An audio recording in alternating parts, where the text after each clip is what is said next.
Good afternoon, good evening, good morning, whatever time you're watching this new Zoom meeting. My name is Tracy Jones Ross, and I'm the founder and CEO of Shepherd's Transformation Mansion. And we're going to give a few time to see if anyone's going to come in the room so that we can introduce Shepherd's Transformation Mansion and see where we can build partnerships with people who are already doing the actions that they're doing. Um, and we don't want to compete with fundings, but we want to collaborate so that we can all have the funding to actually help those who are in need.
Well, we're going to go ahead and get started. Even if when the other people come into the room, they can go ahead. I'll recognize them and we can get started. I'm going to share my screen at this time.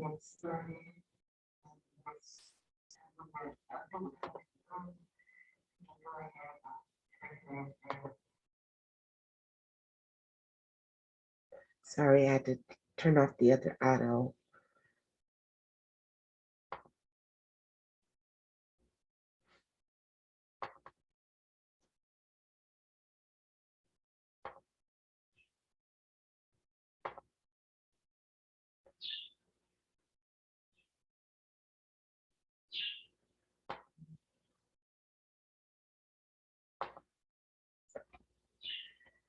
Good morning, good afternoon, good evening, whatever time you're watching this presentation. My name is Tracy Jones Ross, and I am the founder and CEO of Shepherd's Transformation Mountain. Today, I would like to introduce Shepherd's Transformation Mountain Scattered Community Model um, to you for comments, public comments, and also we are seeking partnerships, collaborations, and board members here in South Carolina. I want to thank you for the honor to be able to come before you. And I want to thank you for your time that you're taking out to view this video, this presentation. Our agenda for today is why STMC, talk a little bit about our transformation team, similar goals that we have with the states and to end homelessness, what our scattered community looks like, our mixed use affordable apartment complex with our on-site optional supportive services. Our scattered community concept is that we are community driven. Therefore, for each community, it will have its own cultures, such as I am a disabled veteran who has been raped in the military and suffers from post-traumatic stress disorder. We will have a housing just for veterans women who have suffered sexual assault and for their family, for singles and those with family, so that we can also aid them with trauma care and spiritual and also mental health right on site. Um, our safe haven prototypes will be green building, whether it's cement or hemp built. We would like solar panels on, our vision is to have solar panels. Excuse me, you guys. Solar panels for electricity to aid with taking some of the stress off our residents. We will also discuss the housing needs just a little bit because each state, 50 states and Puerto Rico, the housing needs is different. We want to say some of the, recognize some of the potential locations, establish partnerships and collaboration, our framework and accomplishments, and we want to invite you to leave comments, requests, things that you don't like about the program. We want to hear you, and we want to be community driven. Therefore, we need your input. We cannot do this without you. And our logo, as our logo says, we can't breathe until the system change. And the only way the system can change is that we work together as a team. Hi, once again, my name is Tracy Jones Ross. Someone asked me, why aren't you fishing? Why aren't you relaxing? You're retired from disabled veteran, and why aren't you relaxing? And the thing that brought back to my memory is, as I was homeless for 3 years because of the medication Abilify for my PTSD, there was a lot of young ladies that I was trying to shelter when I could sleep in a hotel, bring them in to keep them from not only domestic violence, but also from sex trafficking. It is so important to protect our young teenagers. See, I left foster care and went straight into a marriage.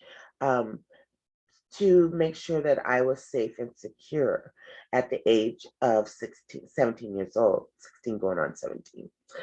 And I don't want another young woman to have to go through this.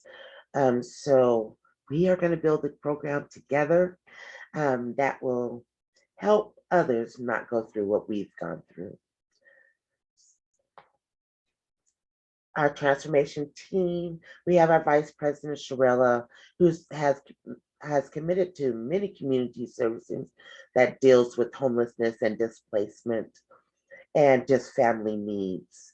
Our Secretary, Margie McCraney, she is also our Director of Transformation Life Skill Counseling. She is a veteran widow wife, and she also does many community services dealing with the homeless. At this time, we lost our second treasurer and our fundraiser, but prayerfully, we're going to invite someone in Washington State to go ahead and take up those two positions. Excuse me.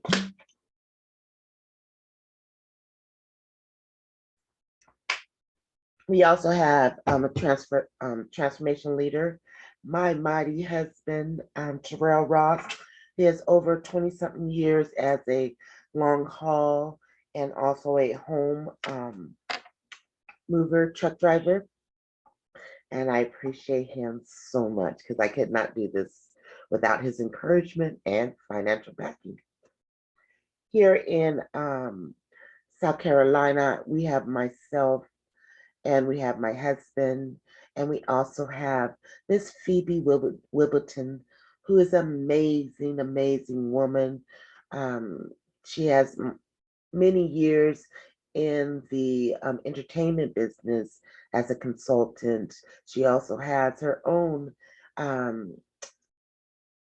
services, which is called Beautiful Minds. And if you need help with your business, whether it's marketing or encouragement or just a transformation leader coach to get you through your business, she is the person to do it.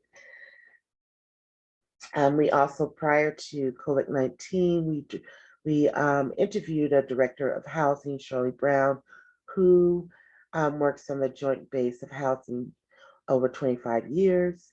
And we also interviewed Pastor Clark, who's also in Tacoma, Washington. He has over 30 years of education, and he also certified GED instructor. We also interviewed our director of addiction, Valerie Reyes, and she has over 20 years in addiction counseling agency. The similar goals that we would like to achieve in each city that we partnership and go into are as follows. The growth strategy. The proposal is generally consistent with the city's growth vision as it concentrates on high density development and design of mixed use centers. Variety of compact mixed use building designs will enable, types are needed within the community to serve the variety needs of residents. We need more 3 and 4 bedrooms and possibly 3 or 4 or 5 bedrooms on property. Housing choices are influenced by income, family size, age, your lifestyle, and other factors can change during a person's lifetime, which we found out in COVID-19. There are so many families and individuals have been displaced because of loss of employment, lower income coming in. And these are the things that affects our housing choices. Our residents' compatibility ensure that new residence development is compatible with the existing development. We don't want to come into a city and try to take over the aesthetics or what or how much to charge. Once again, Shepherd Transformation Mansion is a community driven. Therefore, we are here to meet the needs of the community at their level. So we want to make sure we match the characteristics of what is already there in place and what the community needs and wants. We want to be oriented near a transportation depot, whether it's a bus stop or the actual transit center across the street. If there's no bus depot or transit department upstream, what we will do is, okay, my screen is stopped sharing. Hello, Katie. Just going over a little bit of what STMC is to offer, because you are in the room. Share screen has stopped sharing, but I'm still going to keep going on as far as explaining, introducing STMC. You have not missed much. The only part that you've missed is my introduction, and I'm just a nobody trying to tell everybody. Hi, Sarah, that Hey there. we can work together as a team to transform lives from poverty mentality to generational wealth builders. The only thing you guys missed also is that we have STMC has already established a board in Washington State, and we are currently getting established here in South Carolina in the Richland County area. So we are looking for board members and partnerships here. STMC Scatter Community model is looking forward and vision to be in all 50 states. How that is possible is through a group exemptions. And what would happen is that the city that wish to bring STMC there, we will build a board, attend STMC's board meetings and trainings, and so that we can, excuse me, we are community driven. I'm going to say that over and over again. So we will give training on how to conduct your community driven listening sessions, your cohorts, and all those things that are important before we go into a city or a community. We want to know if the community want us there first. What is their needs? What type of community do they need? Because each community culture will be different. For instance, I explained a little bit earlier, I am a disabled veteran who has been raped in the military and suffer from post-traumatic stress disorder. So because I suffer from post-traumatic stress disorder, there's certain housing that I feel safe in. I don't leave my home currently very often because of it. So when we build the affordable housing, mixed use affordable housing for those individuals that have been sexual assaulted, we will have their own community. We will have mental health and trauma care definitely on site. And in those housings, we will also have a residence transformation resident assistance on site too, because trauma comes no matter what time it is. And we want to always have someone there to assist them as they're going through their night terrors or their day terrors or just an anxiety in general. Excuse me. Took an allergy pill, you guys, and it was drying me out. So excuse me, I'm gonna be drinking a lot. So the STMC, what I love about the concept that we're building of a mixed use and also scatter community is that we can have all our optional services, supportive services. One of the things that I learned when I was homeless, some of the programs are so strict that the clients, the displaced or homeless individuals or families, they're not qualified to go into. They call it housing ready. When you're in trauma, and homelessness is trauma, and displacement is trauma, it causes post-traumatic stress disorder. You have to be healed and have a safe place to be healed before you can be housing ready. So we are a low barrier entry. We are an optional supportive service for self-sufficiency. So what that means is if a client comes in and they have been displaced, they have employment already, they're taken care of. They will come in, sign up for apartment, fill out the paperwork. We will ask them if they would like to have self-sufficiency support, wraparound supportive services. If they choose not to, if they choose not to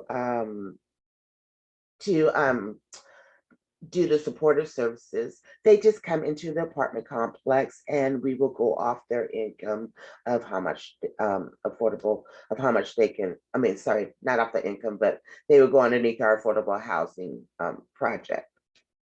If those who come in and say, for instance, they have mental health issues and addiction, because when you're out there, you want to numb from the pain of homelessness. You, you know, I could not believe that I was out there, and I wanted to numb and didn't know how to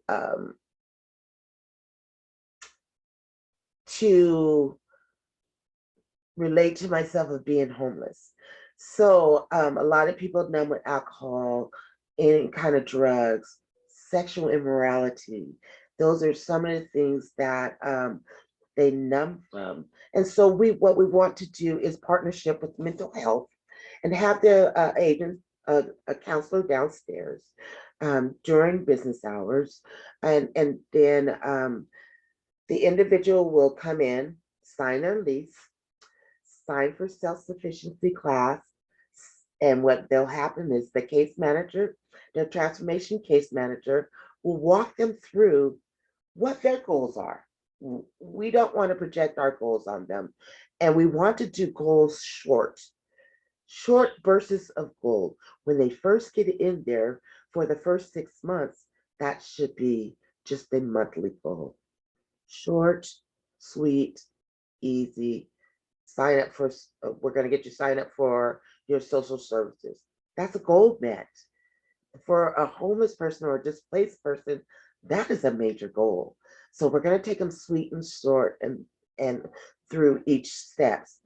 The next step, after they get all their social services done, after they get enrolled in mental health, and they get kind of stable, where they think, okay, I've reached this goal. Can we go on to the next step? Then we'll go on to the next step. The next step is we'll have an educational counselor on site. What is your goal? What is your dream? What did you do naturally? Those are the questions that they're going to ask them to find out what kind of career, and we say career because we want them to believe that this is long lasting and wealth building. So what is the career that they want? Where do they naturally, what were they born to solve? I tell everyone, each one of us, God has called us to solve a problem. It's all about getting there to see what problem we were supposed to solve. And if you look at your storms in your life, that's probably a hint of what you're supposed to solve. Like for me, I wrote Shepherd's Transformation Mansion in college. Never was homeless ever until 5 years ago. 3 years of homelessness. Now I can understand what the vision that was given to me and what was to solve. So we're going to get them in their education to find out what they're supposed to solve here on earth. And then once they've done that, and they're almost done with their education, and what we're going to do is introduce them to employment counseling right there on site. So the employment counselor will begin their mock interviews, their resumes, and all those things to make them a good, excellent candidate for employment of what they're supposed to solve. So we're not done yet. If there's no transportation depot near the scattered communities that we will build in each community, we have a transportation department on site. We will love the partnership. Our vision is the partnership with the local transportation department, who normally has vans, and we will partnership with them to use their vans that will keep low maintenance on the homeless program, on the program, but also use the things that are accessible that our state is not using. Those vans are just sitting there. Those vans transportation will be for doctor's appointments, especially for our elderly community. Transportation to education, transportation to employment interview, And we will have a scheduled route, like to certain areas that we know that our residents have employment in. So we have the employment, you guys. We have them employed. So what's the next step? Some people think that we should stop there. That is not self-sufficiency, and that is not the way to build generational wealth. Generational wealth is built, and one key element of generational wealth is home ownership. So our vision is, if the city has small, tiny houses, communities, with some cities like Washington, excuse me, Washington State built lots of tiny houses. But one thing they didn't take in considerations, we as homeless survivors or are currently homeless, there's one thing that people do not realize. We hold on to things because we have lost so much. It's called hoarding. Hoarding is one of the diseases that's caused by homelessness. So you consider this. I'm homeless. I have my basket full of stuff, or for me, it was I had my car full of stuff. And you send me into this tiny home, and I don't want to lose anything. So anything I get, the stuff that I've stuffed in there already for my car, or someone did from the basket, but now I have a place to put more stuff. And I get more stuff. So they become hoarders in them.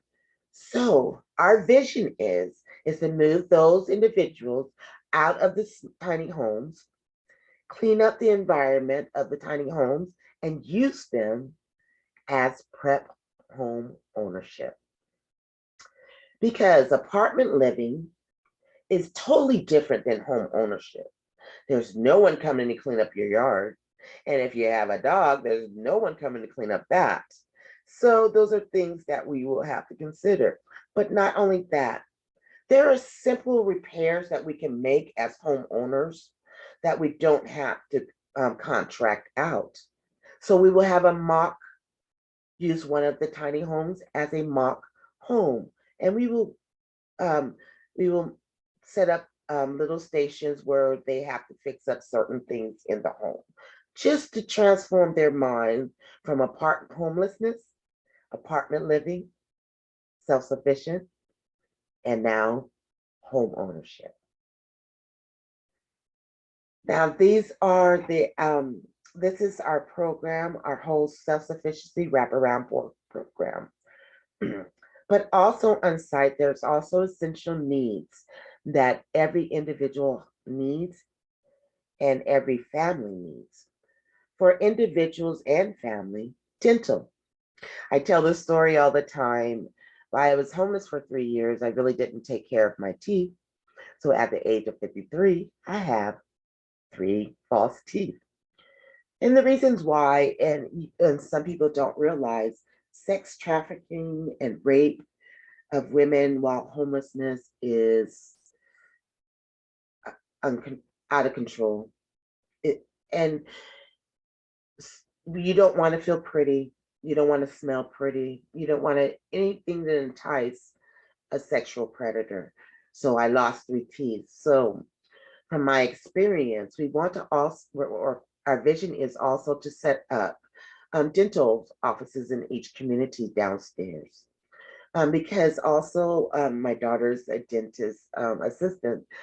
And one of the things that she explained to me was that if we get plaque buildup into our arteries, that can cause a stroke or a heart attack. So this is vital to our health, to have dentists on-site, accessible dentists on-site and affordable. So our vision is to set up at each scattered community also that. Now, we also on-site will set up a daycare, Shepherd's Little Lamb daycare, and Learning Center. This is where we partnership with the local schools underneath the McKinley Veto Act and we will aid the homeless and the displaced children in our learning center, and also partners with the schools to aid our students in becoming scholars, um, aid them with their homework, aid them with extra work, aid them with activities that will reward their paying attention in school, getting them excited about learning. I love to teach, so I'm all about getting our students into STEAM, which is the science, is the whole wraparound. We left out art in STEAM, so we want to put art back there. Now, thinking about art, guess what? We're going to have that available for that too. Can you vision this? We have a youth housing complex for the ages of 15 through 25. Now, these are young adults that either have ran away or abandoned. I've heard so many stories about abandoned youth. Their family has to move. The child is getting ready to go into high school, and then they just leave them out there. Or they have came out of the closet and said that they're LTGB, those things, they have been abandoned. Or like, for instance, myself, I was released from foster care, and went into a marriage. But if I had this program, I wouldn't enter into marriage at 16 going on 17 years old, so we want to establish a housing complex for our youth. On site of every STATA community, we will also have, it's called the STMC, the Upper Room Fellowship Club and Restaurant. Why? Because social activities builds a community and builds camaraderie. We want to build the community, because without building the community, we're just individuals trying, like my grandparents used to say, the crab barrel. We're all trying to scratch up this bear and pulling each other down. It's time to transform our community into actually communities. So back to the youth. Now we have this Upper Room Fellowship Club and Restaurant. In our club, we have dancing with R&B, gutter free, rap, jazz, love song, all Christian based. And we also have in there, you can rent out the room for events. And also we will have date nights, where it's a 5-course meal, where we're teaching our youth and some of us older adults how to date again, how to, also we will have cultural night, ethnic night of food, different types of food. We will also have our youth nights, where most of them will be listening to our Christian rap music, and then we have a studio, um, the Upper Room Fellowship Studio, where our students, where our residents, youth and young adults residents, and even some young older adults, because I love studio time. I love poetry, and so it's the time for them to express themselves, whether it's rap, whether it's poetry, spoken word, whatever it is, to get that feeling of this trauma out. We will supply that. That is our vision. That is our goal. And then we will have a show once they have recorded their songs or whatever media they want to present to the world. And we will have a show and and at the club for all of them to perform their services. Excuse me, guys. Oh, pollen in South Carolina is horrible. I'm sorry. Okay. So we ran through the program. We ran through a couple of what our scattered communities will look like. And let's talk a little bit about the building since we were on it. We will have our community that is open, public services that are open to the public on the lower level. On the second level, we will have all our supportive services, and then we'll have our complex built up. We are looking forward to a green community where we have solar panels, and we will have a garden a community garden on site. Why we want a community garden on site? We want to teach culinary with arts with nutrition. Don't overcook your food. What they're not cooking long enough. What is the temperature of your meat supposed to be? I know it sounds overwhelming, but we're gonna make it fun in the Upper Room Fellowship Club. We're gonna do like a Hell's Kitchen night or a, you know, just a cook-off, and then we can have a feast together as a community, and enjoy the food and the competition and just joy. That brings the social network together. Um, Also on our vision is to use either cement or hemp building to build our apartment complex. This will aid in um, keeping our community green. Um, the last thing that I wanted to, sorry guys, I'm trying to think of everything without the presentation. I have to work on the share screening of it. The last portion that we want to talk about where we are now. Right now, we are in pre-development stage. We have put in a bid for Skyway West Hill in King County, Washington State, for an affordability apartment complex. We have the honor to be partnership with the Greater Gospel Temple in I'm sorry, in Skyway. And we are such honor for the church partnershiping with us.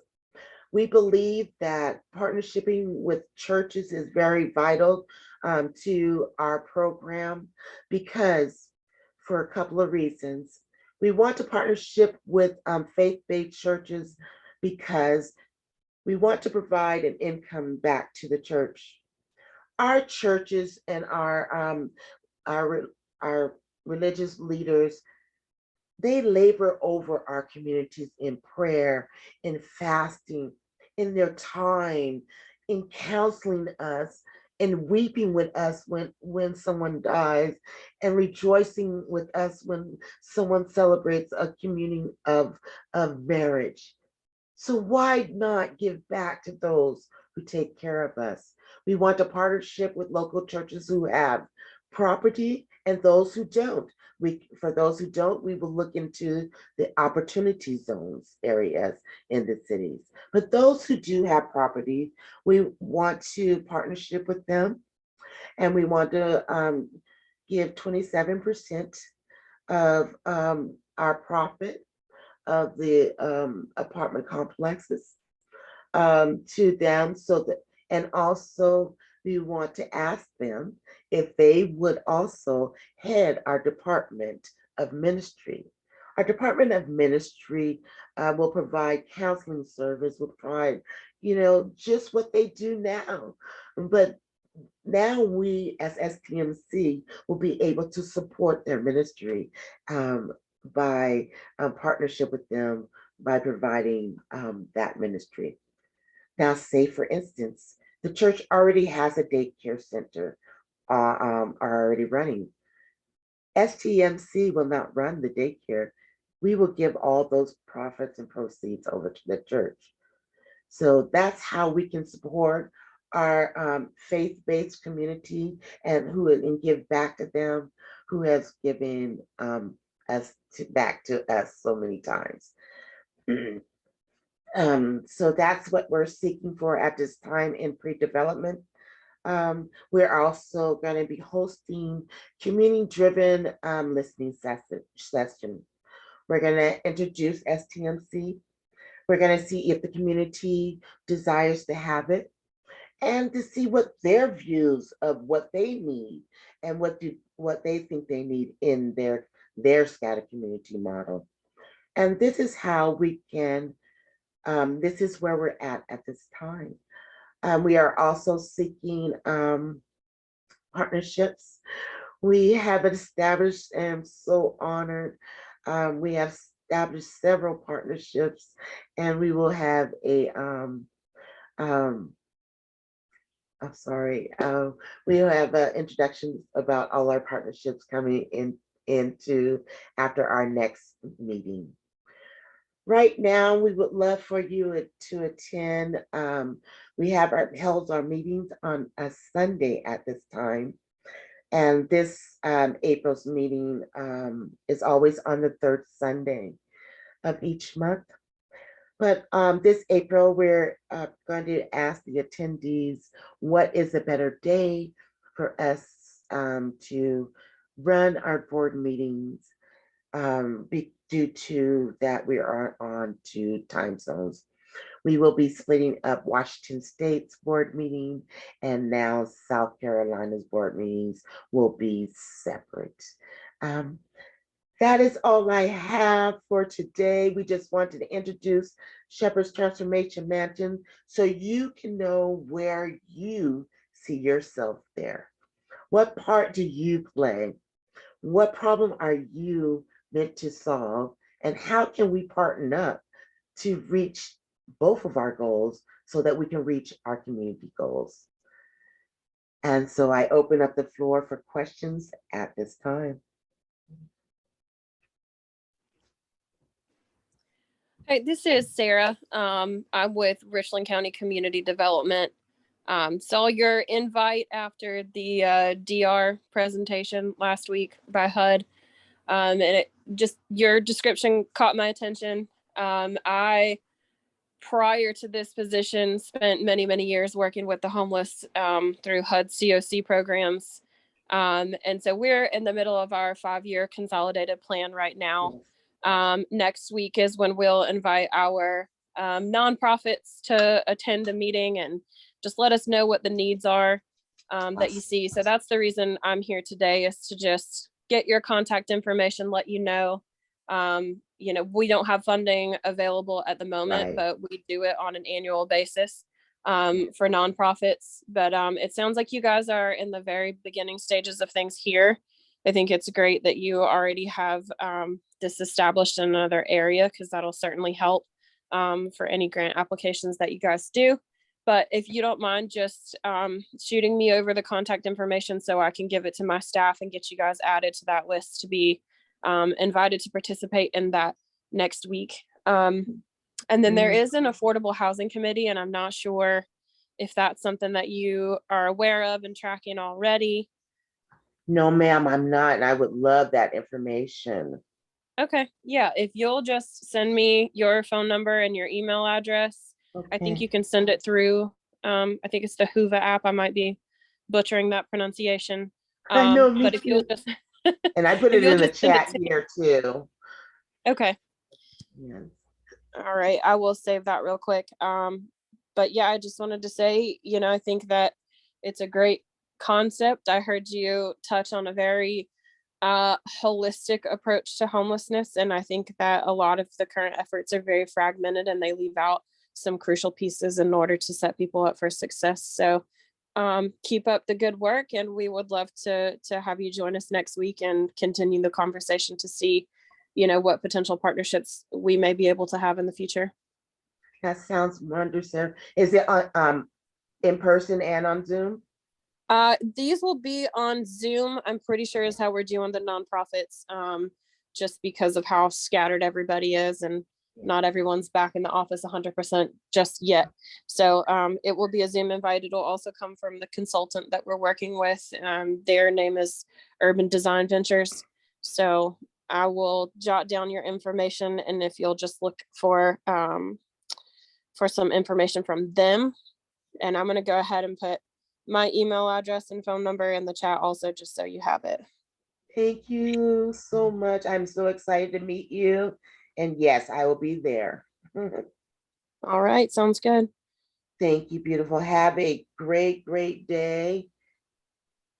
Jot down your information too, right quick.